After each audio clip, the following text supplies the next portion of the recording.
Welcome everyone to Bookaccino Live, a lively talk about books, our October edition. Lots and lots and lots to share with you today. So to begin, we're going to do your top picks from last month. These are the books that resonated with you last month. First is The Lincoln Highway by Immortals. This book is on the front screen with a review right now on bookreporter.com, so go check that out. Next, we've got Liane Moriarty, Apples Never Fall. Love this book. It's one of my bets on selections. I think you would really enjoy it. It's very, very twisty, and she's got a very, very complicated plot here, but it all comes together. Next, from Jodi Picoult, we've got Wish You Were Here. It's coming out the end of November. Haven't read it yet. Got it on my stack. Also on my stack is Colson Whitehead's Harlem Shuffle. I just love the premise of this book, and I think that's a really stunning cover. And once again, you're picking Vanderbilt by Anderson Cooper and his co-author, whose name I just need to drag down here and see.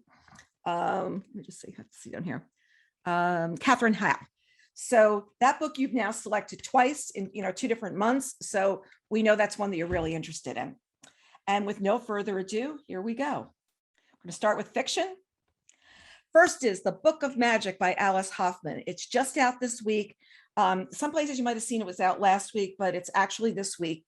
And here's what we've got. This is the final book in her Practical Magic series. It was one of our fall preview prizes earlier last week. So here we've got the Owens family has been cursed in matters of love for over 300 years, but all that's about to change. The final book in the Practical Magic series begins in a library, the best place for a story to be conjured, when beloved Aunt Jet Owens hears the Death Watch beetle and knows she has only 7 days to live. Jet is not the only one in danger. The curse is already at work. 3 generations of the Owens women and 1 long-lost brother use their unusual gifts to break the curse as they travel from Paris to London to the English countryside, where their ancestor, Maria Owens, first practiced the unnamed act. The younger generation discovers secrets that have been hidden from them in matters of both magic and love by Sally, their fiercely protected mother. So there we've got final book in the series, Alice Hoffman. Next, from Gregory Maguire, we've got The Brides of Maracoor. This is 10 years ago this season. Gregory Maguire wrapped up the series he began in Wicked by giving us the 4th and final volume of The Wicked Years, Out of Oz. But Out of Oz isn't gone for good. Maguire's new series, Another Day, is here. Volume 1, The Brides of Maracoor, finds Eliphalet's granddaughter, Rain, washing ashore on a foreign island. Comatose from crashing into the sea, Rain is taken in by a community of single women committed to obscure devotional practices. As the mainland of Maracoor sustains an assault by a foreign navy, the island's civil servant overseer struggles to understand how an alien arriving on the shores of Maracoor could threaten the stability and well-being of an entire nation. Is it myth? Is it magic at work? Or good? Or for it? So there you've got Gregory Maguire's new book. Next, we've got Faye, Faraway by Helen Fisher. So I feel like that when I say that one, every time I've said that when we were working on the promotion, I feel like I was doing a tongue twister. Every night, as Faye puts her daughters to bed, she thinks of her own mother, Jeannie, who died when she was 8. The pain of that loss has never left her, and that's why she wants her own girls to know how very much they're loved by her, and always will be, no matter what happens. Then one day, Faye gets her heart's desire, when she's whisked back into the past and is reunited not just with her mother, but with her own younger self. She doesn't recognize grown-up Faye as her daughter, even though there's something eerily familiar about her. But the 2 women become close friends and share all kinds of secrets, except the deepest secret of all, the secret of who Faye really is. Faye worries that telling the truth may prevent her from being able to return to the present day to her dear husband and beloved daughters. Eventually, she'll have to choose between those she loved in the past and those she loves in the here and now. So got a story that's going to go twist back and forth. Next, we've got The Party Crasher by Sophie Kinsella. You know this is always going to be a romp of a read. That's what I used to call these, a romp of a read. And it's very funny. When her books first came out, my son, Greg, my older son, who's now in his early 30s, was reading these as a teenager. He said, because it gave you great insight into girls. And it was so funny. He's like, oh, now I know how girls think. It was just absolutely hysterical. So here's how these young girls are thinking. It's been over 2 years since Effie's beloved parents got divorced. destroying the image of happy, loving childhood she thought she had. Since then, she's become estranged from her father, embarked on a feud with his hot and much younger girlfriend, Krista. And now even more earth-shattering news. Green Oaks, the rambling Victorian country house Effie called home her whole life, has been sold. When Krista decides to throw a grand house cooling party, I love that idea, house cooling party, instead of when you're warming as you're leaving. Who knew? Never heard that before. Effie receives a last-minute anti-invitation. Effie declines, but then remembers a beloved childhood treasure still is hidden in the house. Her only chance to retrieve it is to break into Green Oaks while everybody's busy celebrating. Watching how her sister, brother, and dad behave when they think no one is looking, Effie overhears conversations, makes discoveries, and begins to see her family in a new light.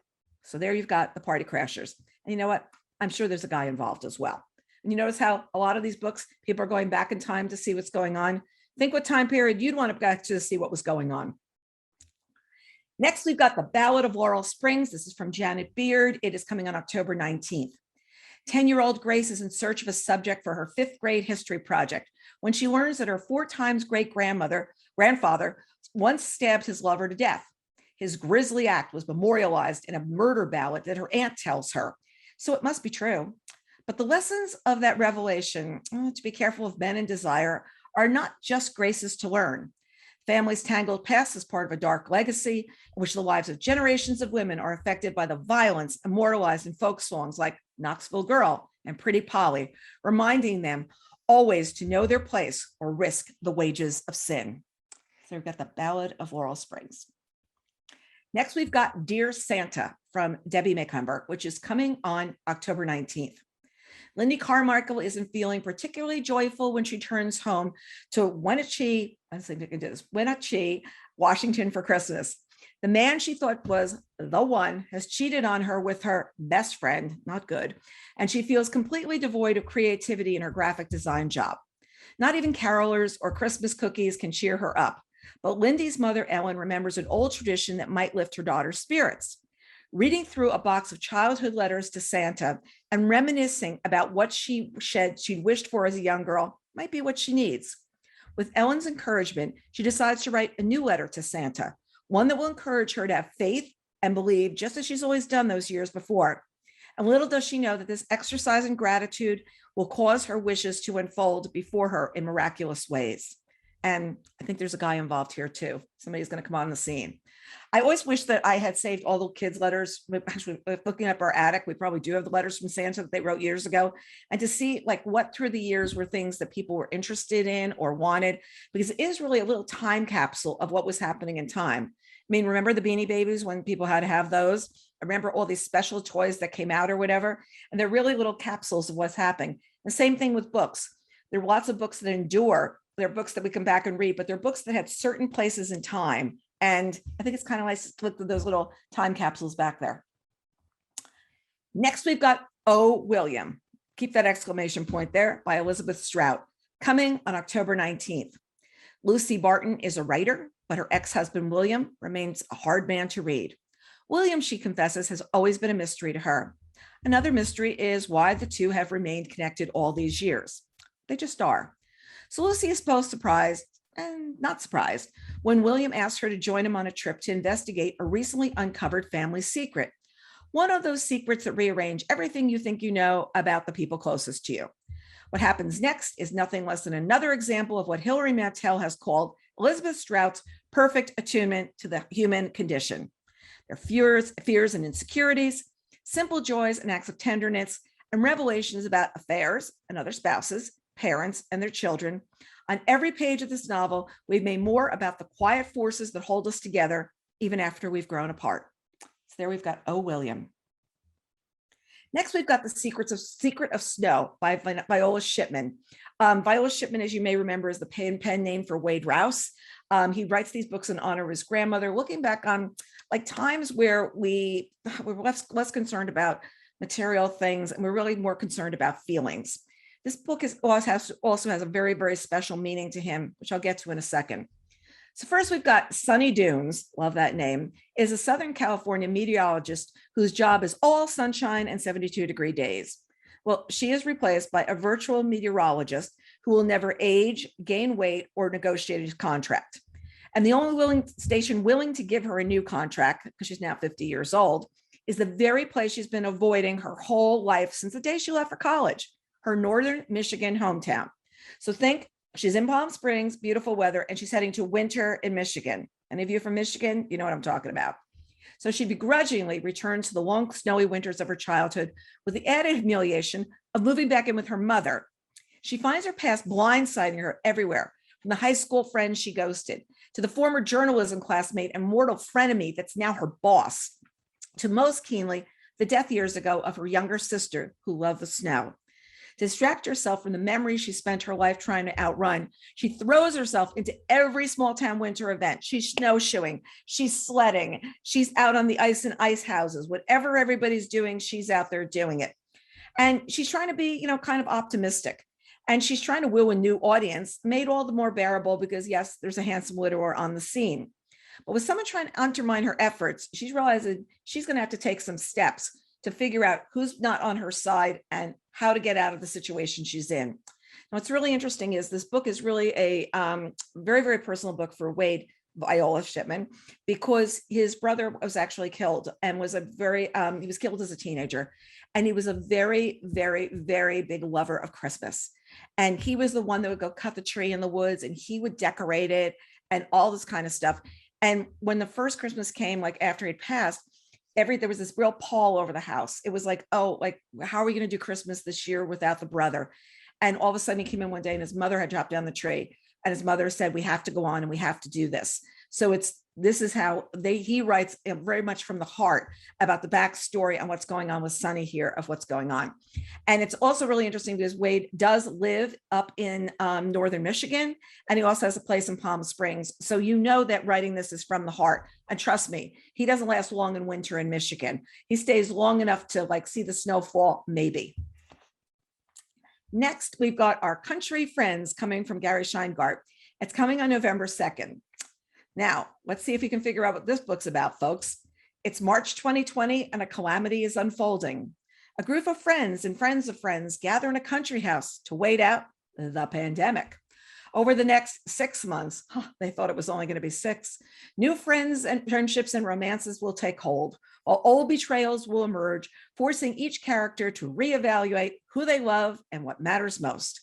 The unlikely cast of characters include a Russian-born novelist, his Russian-born psychiatrist wife, their precocious child obsessed with K-pop, a struggling Indian-American writer, a wildly successful Korean app developer, a global dandy with 3 passports, a young flamethrower of an essayist originally from the Carolinas, and a movie star.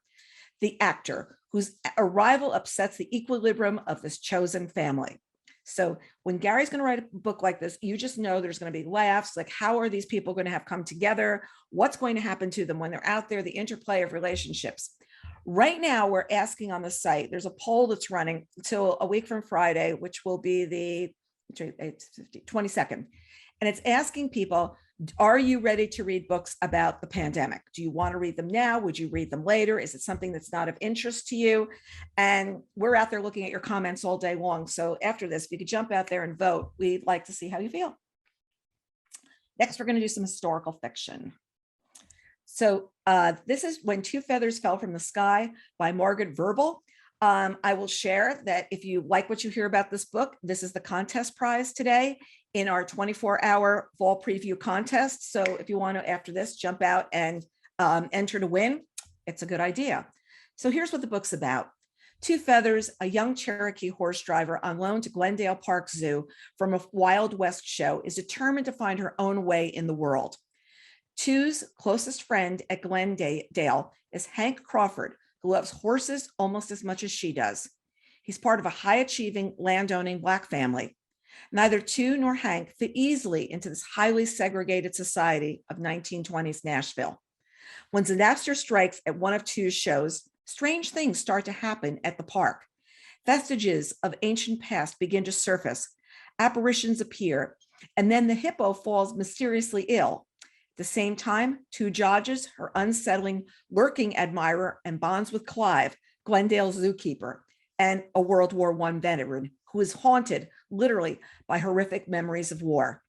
To get to the bottom of it, an eclectic cast of park performers, employees, and even the wealthy stakeholders must come together. So there you've got When Two Feathers Fell from the Sky and contest prize today. Now we've got Once Upon a Wardrobe, which is coming from Patti Callahan. You may recognize Patti's name because of her best-selling book, Becoming Mrs. Lewis.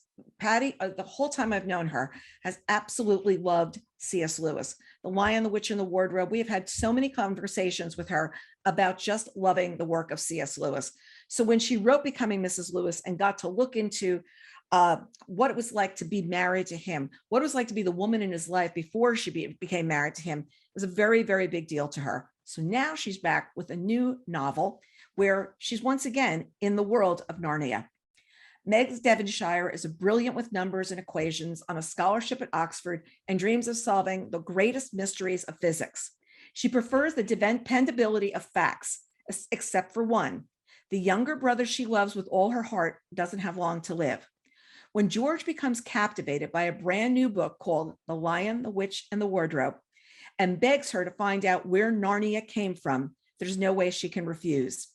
Despite her timidity about approaching the famous author, Meg soon finds herself having tea with the Oxford Don and his own brother, imploring them for answers. What she receives then are more stories of Jack Lewis's life, which she takes home to George. Why wouldn't Mr. Lewis just plainly tell her what George wants to know? The answer will reveal to her many truths that science and math cannot. And the gift she thought she was giving to her, the story behind Narnia, is going to bring great hope. So there we've got Once Upon a Wardrobe by Patti Callahan. I think it's a pretty cover. Next, we've got the Memoirs of the Stockholm Sven by Nathaniel Ian Miller. This is on sale on October 26th.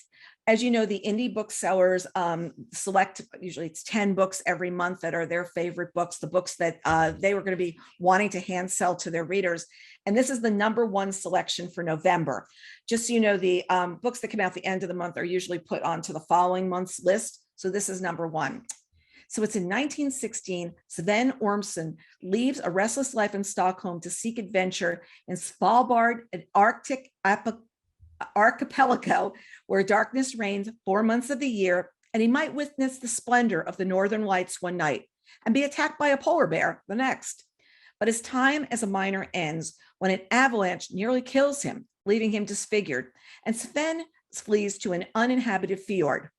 There, with the company of a loyal dog, he builds a hut and lives alone, testing himself against the elements.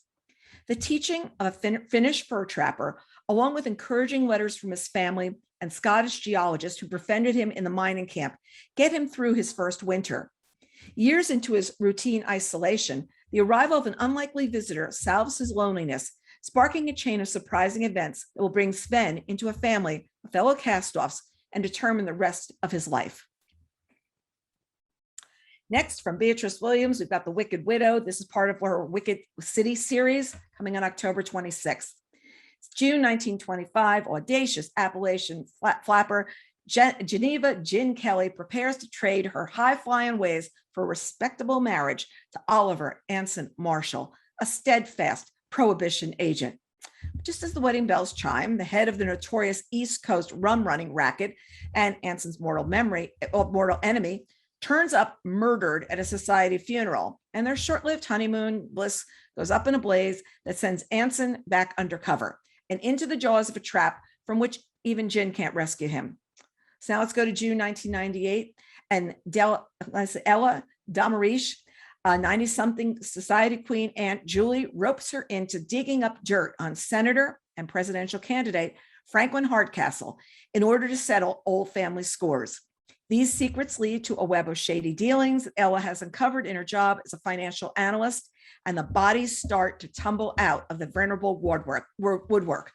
With the help of her ex-husband and her mysterious connection to a certain red-headed flapper, I think we know who she is, Ella digs up more than mere dirt, only to discover herself standing alone between the legendary ruthless family and the prize it sought for generations.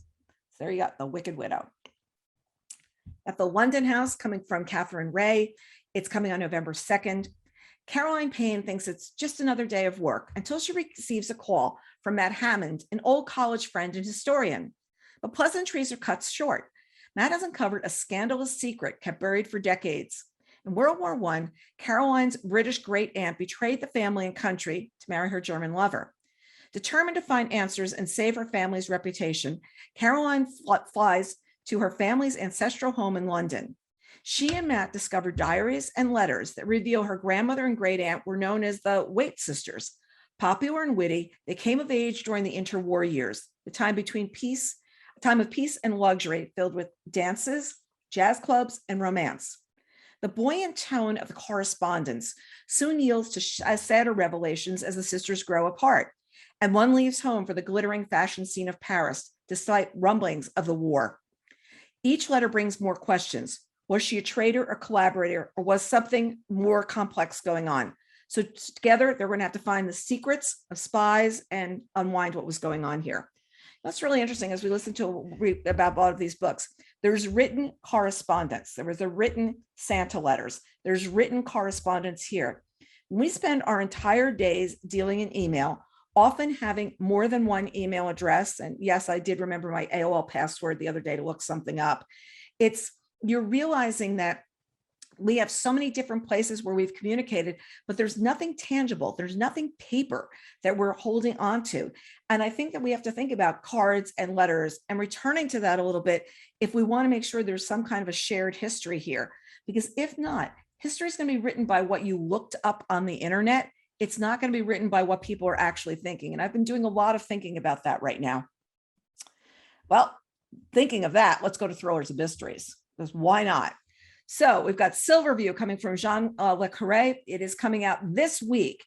It is his final novel, and he turns his focus to the world that occupied his writings in the past 60 years, the secret world itself.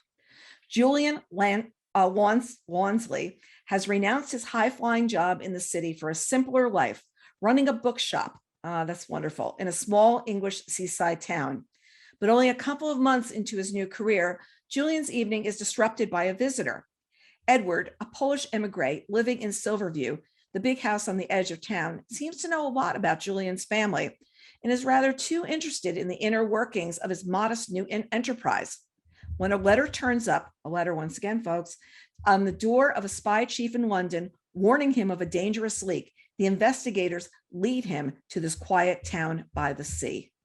So there you've got Silverview, and this is going to be a very special book since it's the last. Next, we've got State of Terror by two authors that you probably would not have usually put together, Hillary Rodham Clinton and Louise Penny. It is out this week. It's a big book, a lot of people conversation about this one. So here's what we've got as a plot for State of Terror.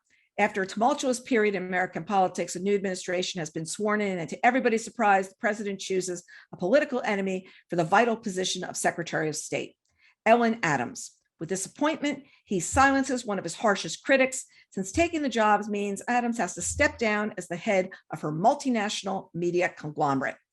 As the new president addresses Congress for the first time, with Secretary Adams in attendance, and Anahita Dahir, a young Foreign Service officer on the Pakistan desk at the State Department, receives a baffling text from an anonymous source.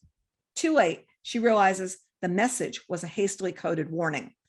As the horrifying scale of threat becomes clear, Secretary Adams and her team realize it's been carefully planned to take advantage of 4 years of American government out of touch with international affairs, out of practice with diplomacy, and out of power in places where it counts the most. And to defeat such an intricate, carefully constructed conspiracy, it's going to take some really good skills, the skills of, well, a journalist and Ellen Adams. So there you go. Next, we've got John Grisham with the judges list. You know it's October when John Grisham's got a book out, and it's coming on October 19th. Approaching 40, Lacey Stoltz is tired of her work for the Florida Board on Judicial Conduct and is ready for a change. And then she meets a mysterious woman who is so frightened, she uses a number of aliases. Jane Crosby's father was murdered 20 years ago, earlier in a case that remains unsolved and has grown stone cold. But Jerry has a suspect with whom she has become obsessed and has stalked for 2 decades. And along the way, she's discovered other victims. Suspicions are always easy enough, but proof seems impossible. The man is brilliant. He's patient. He's always one step ahead of what's going on. Law enforcement. He's the most cunning of all serial killers. He knows forensics, police procedural, and most of all, he knows the law. He's a judge. In Florida, under Lacey's jurisdiction, he has a list with the name of his victims and targets, all unsuspecting people, unlucky enough to have crossed his path and wronged him in some way. How can Lacey pursue him without becoming the next name on the list? So there's the judge's list. Next, from Tamron Hall, we've got As the Wicked Watch. You may recognize Tamron Hall's name because she is a personality. And this is her first book in a series that she's going to be writing with crime reporter Jordan Manning. It's coming on October 26th. When crime reporter Jordan Manning leaves her hometown in Texas to take a job at a television station in Chicago, she's one step closer to the dream of a coveted anchor chair on a national network. Jordan is smart and aggressive with unabashed star power and often the only woman of color in the newsroom. Armed with a master's degree in forensic science and impeccable instincts, she's been able to balance her dueling motivations, breaking every big story and giving a voice to the voiceless. Again and again, she's called to cover the murders of Black women, many of whom have been sexually assaulted, most brutalized, and all of them quickly forgotten.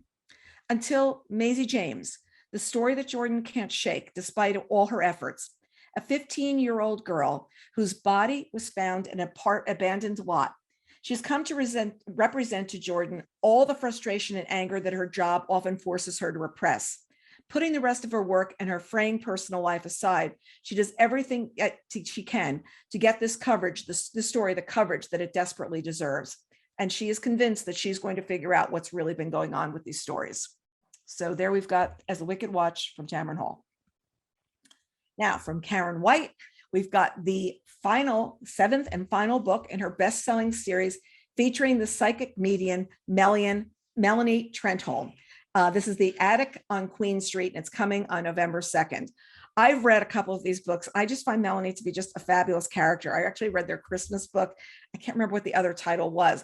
And these books, while they work as a series, and it's really wonderful to read them as a series, they all read as standalones as well and tell really wonderful stories.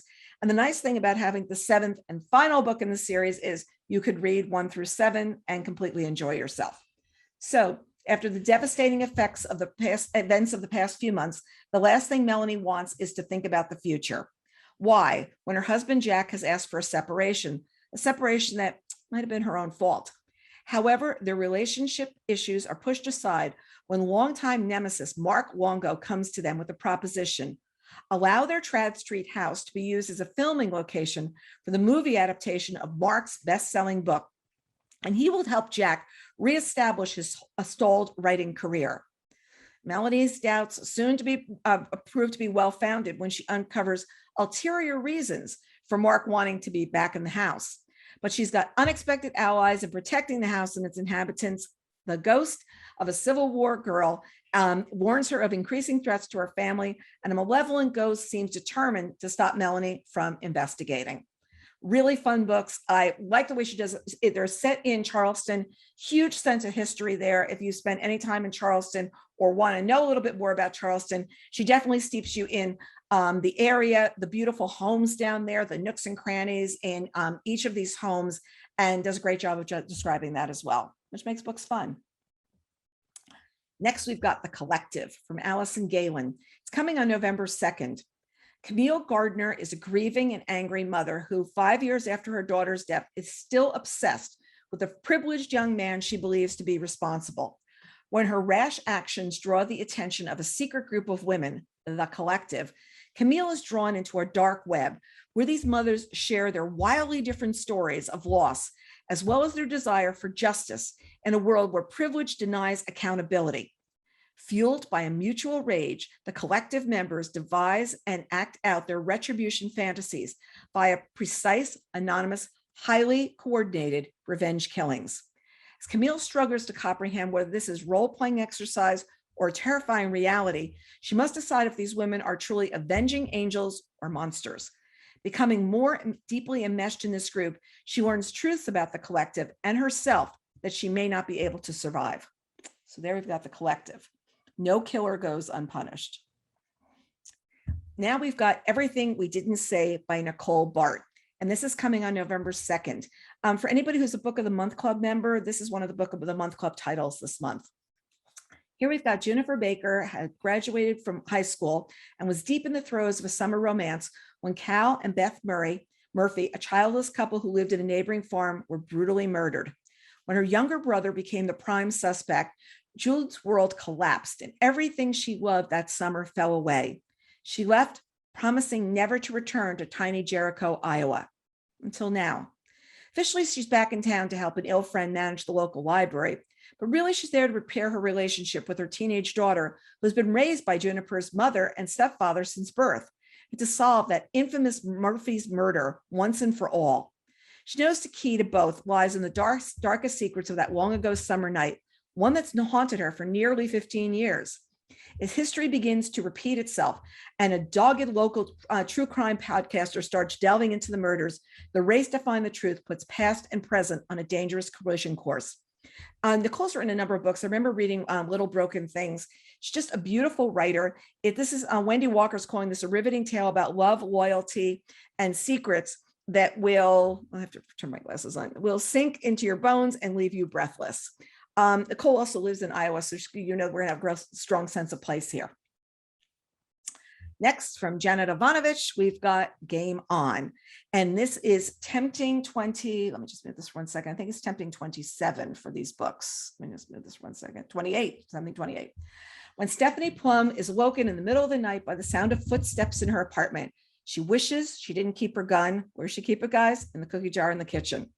And she finds out the intruder is fellow apprehension agent Diesel, 6 feet of hard muscle and bad attitude. She hasn't seen in more than 2 years. She thinks that gun might have come in handy. Turns out Diesel and Stephanie are on the trail of the same fugitive, Oswald Wednesday, an international computer hacker as brilliant as he is ruthless.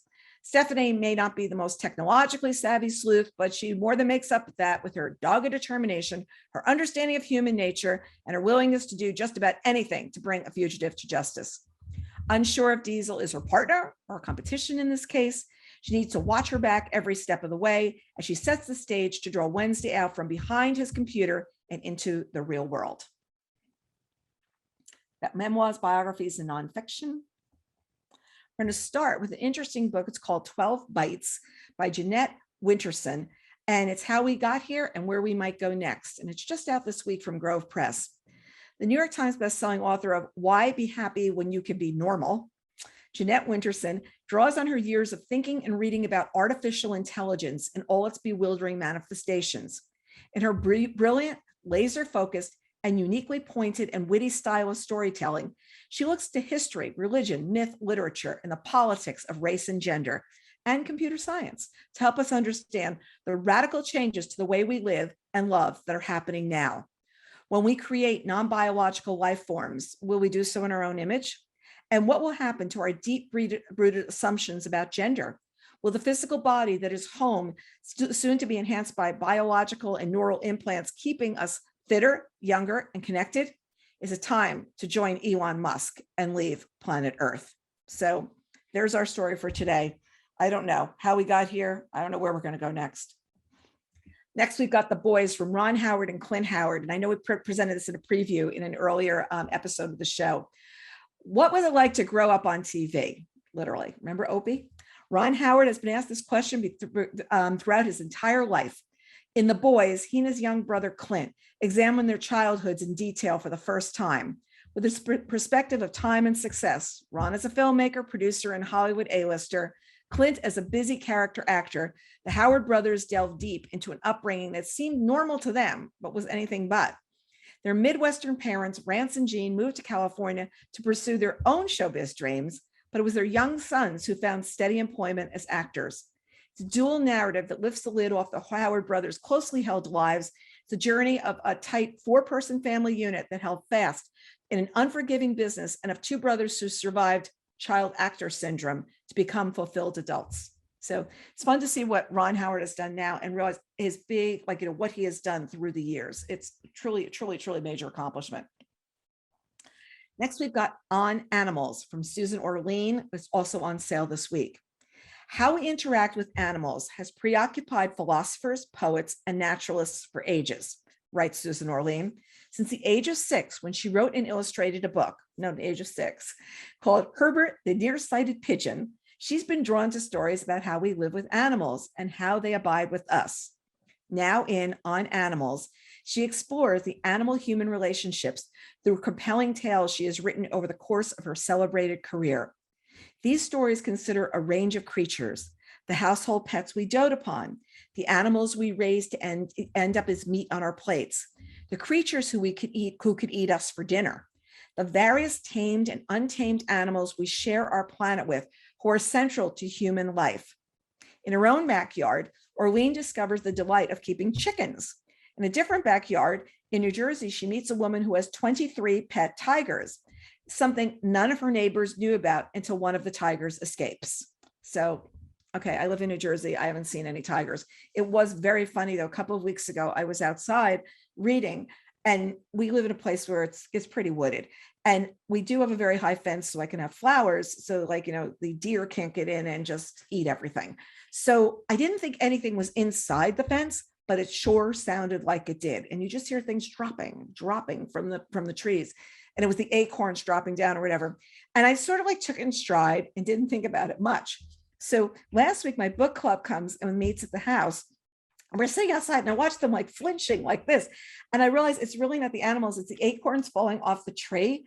And the acorns this year are like rampant. And we're really thinking in town that the foxes have eaten the squirrels because there are not enough squirrels coming to take these acorns. Whereas last year they were like running around like all day long. So it's kind of funny when I'm sitting there listening to this, I'm like, yeah, there are these creatures all over the place. Let's see what's going on with them, our animals. Okay, next we've got Going There by Katie Couric, which is coming on October 26th. This book, she is really going there. She is going inside the media business. From all the early press I'm seeing about this, Katie Couric is really going to be media like non grata by the time that this book comes out, for all the things that she's coming out and sharing. Let's go back though. Beginning in early childhood, she was inspired by her journalist father to pursue a career he loved but couldn't afford to stay in. She talks candidly about adjusting to sudden fame after her astonishing rise to co-anchor of the Today Show, and guides us through the first momentous events and news stories of the era to which she had a front seat. Her position of one of the leading lights of her profession was shadowed by the shock and trauma, I remember this, of losing her husband to stage 4 colon cancer when he was just 42, leaving her a widow and single mom to two daughters who were 6 and 2. And the death of her sister, Emily, just 3 years later, brought even more trauma and an unwavering commitment to cancer awareness and research, which is one of her proudest accomplishments. I think many of us will remember when she actually went through a colonoscopy on screen on the Today Show, because she wanted to show people how important it was and how easy it was to go through. She's unsparing in her details about her historic move to the anchor chair at CBS News, a world rife with sexism and misogyny. Her welcome was even more hostile at 60 Minutes, an unrepentant boys' club that engaged in outright hazing of even the most established women in the wake of the Me Too movement. She shares her clear-eyed ideas of reckoning with gender inequality and predators, and she does reference Matt Lauer, who she sat next to in the anchor chair for a very long time. I understand, if I remember correctly, CBS has canceled their interview with her, and she's going to be interviewed on the Today Show. My book club is actually reading this for December. We selected it because we wanted to read like what a powerful woman was going to be talking about of growing up in her profession and what she would be sharing. So that's our December title. And actually, if anybody's interested, our November title is The Sound of Gravel. It's an older title.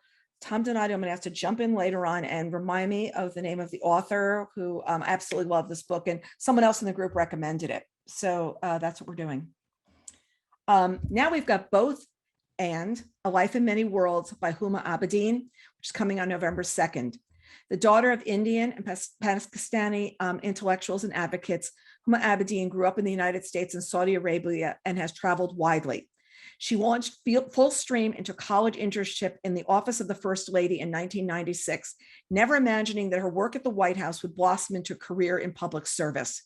She thrived in rooms with diplomats and sovereigns, entrepreneurs and artists, philanthropists and activists, and witnessed many crucial moments in the 21st century American history. Camp David for urgent efforts of the Middle East peace in the waning months of the Clinton administration. Ground Zero in the days after 9/11. The inauguration of the first African-American president of the United States.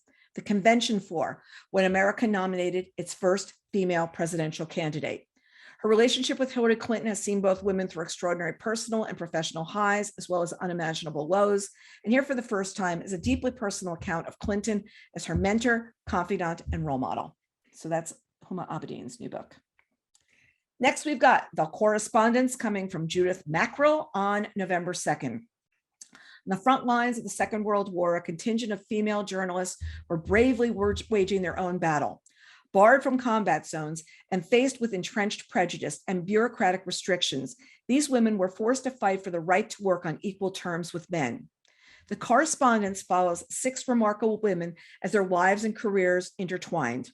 Martha Gellhorn, who outscooped her husband, Ernest Hemingway, on D-Day by traveling to Normandy as a stowaway on a Red Cross ship. Lee Miller, who went from being a Vogue cover model to the magazine's official war correspondent. Sigrid Schultz, who hid her Jewish identity and risked her life by reporting on the Nazi regime. Virginia Cowles, a society girl columnist turned combat reporter. Claire Hollingsworth, the first English journalist to break the news of World War II, and Helen Kirkpatrick, the first woman to report from an Allied war zone with equal privileges to men. So there we've got The Correspondence by Judith Mackerel. And we've got The Least of Us by Sam Quinones, which is coming on November 2nd. Sam traveled from Mexico to main streets across America to create Dreamland, a groundbreaking portrait of the opioid epidemic that awakened the nation. As the nation struggled to put back the pieces, he was among the first to see the dangers that lay ahead. Synthetic drugs and a new generation of kingpins whose product could be made in but magic bullet blenders. In fentanyl, traffickers landed a painkiller 100 times more powerful than morphine. They laced it into cocaine, meth, and counterfeit pills to cause tens of thousands of deaths.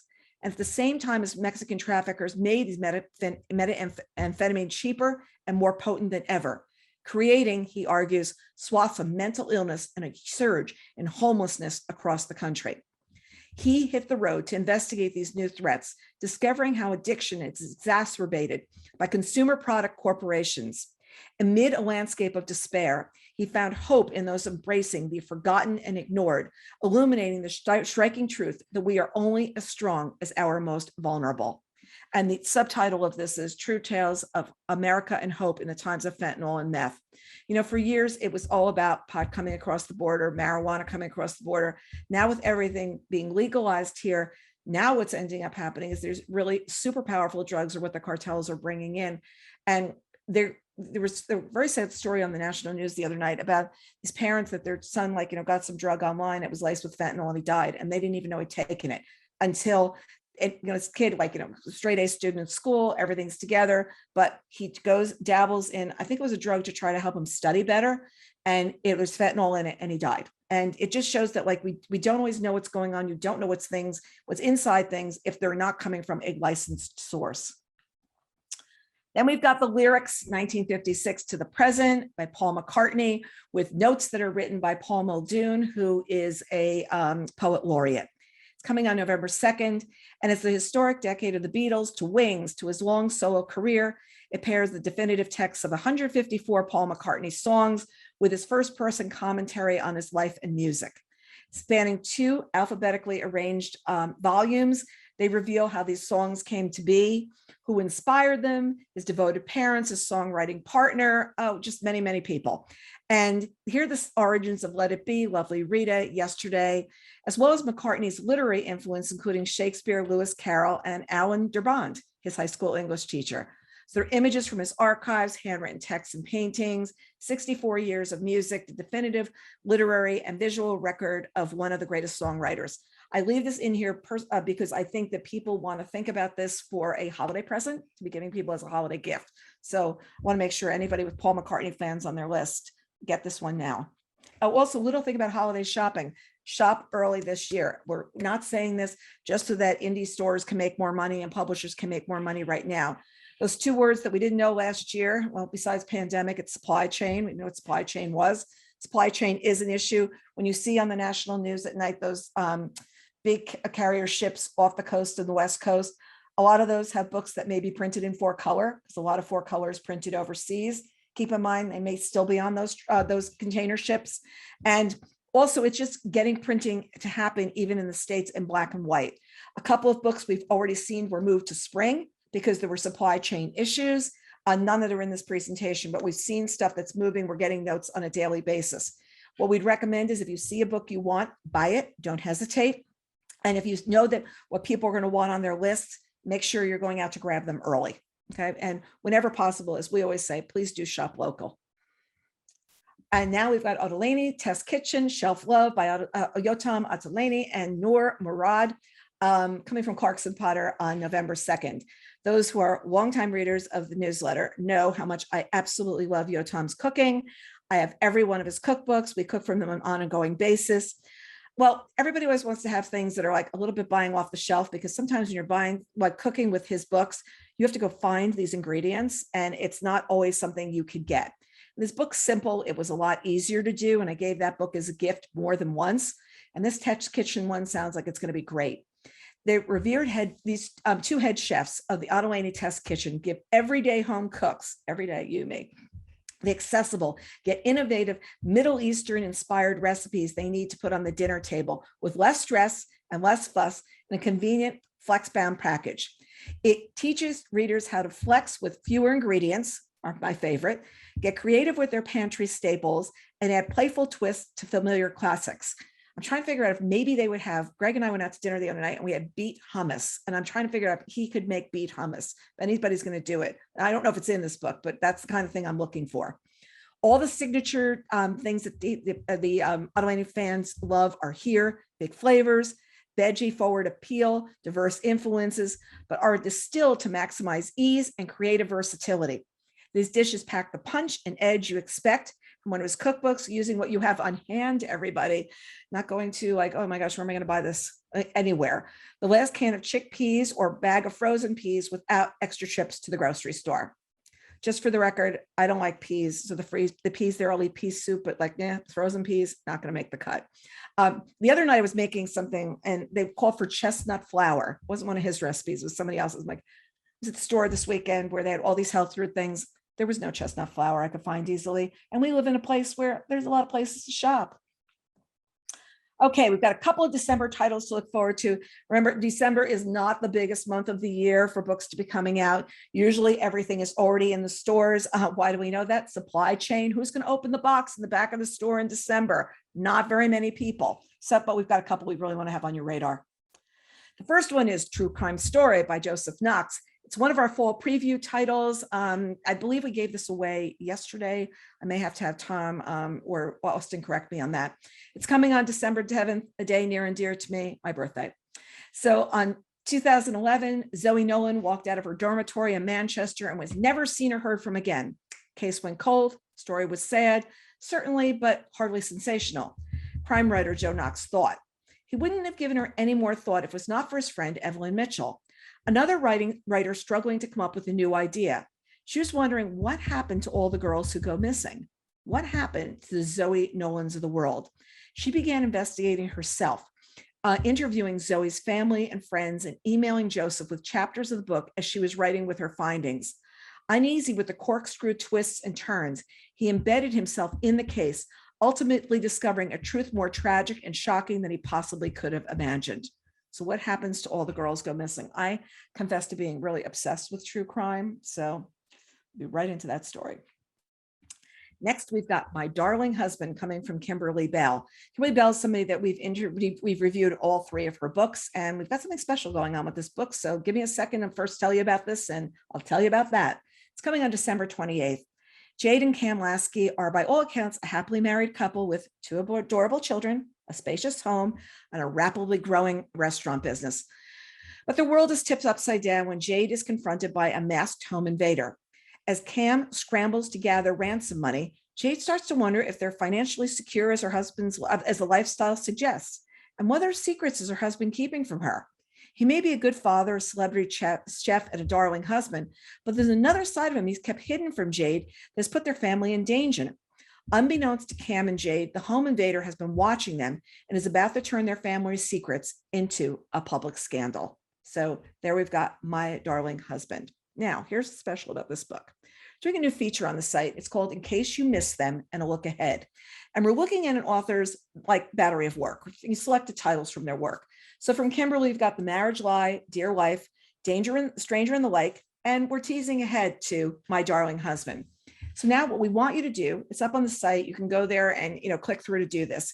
There's a contest. And what we want you to do is tell us which of the 3 books, Marriage Lie, Dear Wife, or Stranger in the Lake, you would want to read most.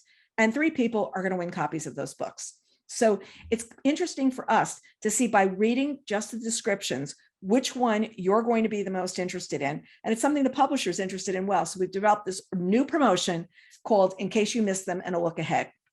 We'll be doing this promotion with or without contest in the next couple of months to come. But it's a very interesting way to look at an author's entire group of work. And a lot of times people do like to read an author like that. So this is a lot of fun to work on. Recent Book Reporter Talks to interviews. We've got them all up here. I was with Lisa Unger, Lisa Jewell, Diana Rostad, Loa Aknadi, Ackerstrom, Clerk in Divisions, Naomi, here's Naomi, I'm going to butcher her last name, Harihara, and Ash Davidson. Tomorrow, I'm going to be interviewing Stephanie Land, who wrote the book Made, that has been made into a Netflix series. I'm doing an interview with her tomorrow, which is going to be extremely fun because I first interviewed her before Made came out. And it was a preview event. We both did a Facebook Live. It was May, and her book wasn't coming out to the following January. And then I did an interview with her up on stage at Book Expo. Been following the book for years, being picked up by Netflix. Last time I looked, it was number 2 on Netflix. It's an extremely moving series, 10-part series. So that will be fun. And we're also going to be talking to Sarah Ruhl, whose book is The Story of a Face by Sarah Ruhl.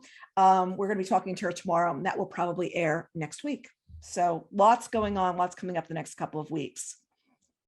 And I've got 39 of my bets on selections so far. We will be adding 3 this week. I have been delinquent in writing. I'm behind, but I will be adding 3 this week, I promise. And if you have any questions and answers, those who are live, if you want to drop them in the Q&A below, we'd be happy to go to that.